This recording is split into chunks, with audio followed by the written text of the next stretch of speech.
សួស្តីបងប្អូនទាំងអស់គ្នាសូមស្វាគមន៍មកកាន់ Channel រៀនភាសាកូរ៉េថ្ងៃនេះដែរយើងរៀនពាក្យមួយចំនួនក្នុងភាសាកូរ៉េអញ្ចឹងអ្នកទាំងអស់គ្នាចាប់ផ្ដើមទាំងអស់គ្នាបាទសូមអានតាមខ្ញុំ Son Seng Nim Son Seng Nim លោកគ្រូឬក៏គ្រូបង្រៀនអ្នកគ្រូអ៊ីរឹមគឺឈ្មោះ Insa គោរពចឬក៏ចេខ្ញុំឆឈិនគូគឺមិត្តភក្តិហាក់សែងសិស្ស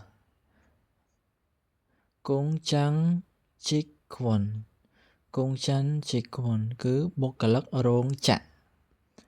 ផាន់មេវ៉ុនបុគ្គលិកផ្នែកលក់ខឺរីមរូបភាពអ៊ីយ៉ាគីការនិយាយឬការជជែកផូដាមើល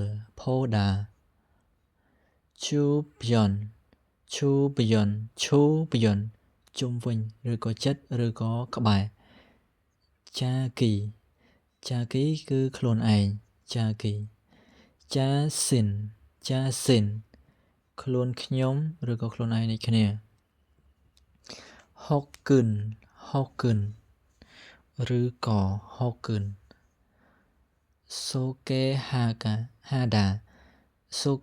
ដាធ្វើការណែនាំខាជុកគ្រួសារតុងយោមិត្តរួមការងារតាល់កូនស្រីតាល់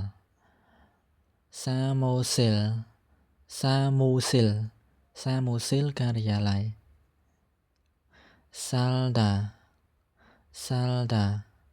រស់នៅពាក្យបន្ទាប់គឺស៊ីកែនាឡិកាស៊ីកែ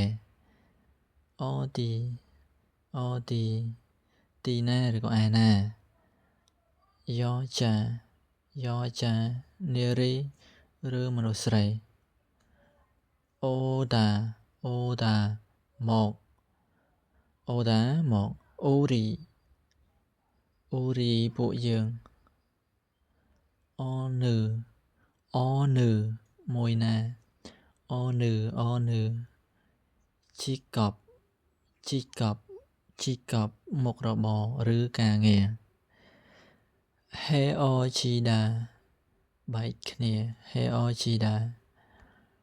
ថារិនណារ៉ាប្រទេសដទៃណារ៉ាប្រទេសកាំបូឌីយាប្រទេសកម្ពុជាកាំបូឌីយាជុងគុកប្រទេសចិនភីលីពីនគឺប្រទេសភីលីពីនហាន់គុកប្រទេសកូរ៉េហាន់គុកខេណាដាប្រទេសកាណាដាអ៊ីលប៉ុនប្រទេសជប៉ុនម៉ុងហ្គោលប្រទេសម៉ុងហ្គោលវៀតណាមប្រទេសវៀតណាម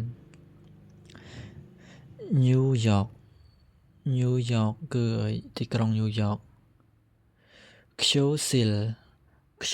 លថ្នាក់រៀនខ្ជូស៊ីលអ៊ឺយចាកៅអីឈូពូស្ត្រីមេផ្ទះឈូពូសារ៉ាំមនុស្សបាទអញ្ចឹងសម្រាប់ថ្ងៃនេះគឺយើងនឹងសិក្សាភាសាកូរ៉េតែប៉ុណ្្នឹងអញ្ចឹងអ្នកនរគ្នាកុំភ្លេចយកទៅ រៀនបន្តពីខ្ញុំរៀននេះយើងរៀនបន្តដដែលទៅដើម្បីឲ្យងាយចាំឆាប់យល់អញ្ចឹងជាចុងក្រោយសូមអ្នកនរគ្នាកុំភ្លេចចុច like ហើយចុច subscribe ឲ្យខ្ញុំផងបាទសូមអរគុណសូមជូនពរឲ្យអ្នកនរគ្នានឹងទទួលបានសម្រេចតាមគោលបំណងដែលអ្នកនរគ្នាប្រាថ្នាគឺបានទៅប្រទេសកូរ៉េទាំងអស់គ្នាបាទសូមអរគុណ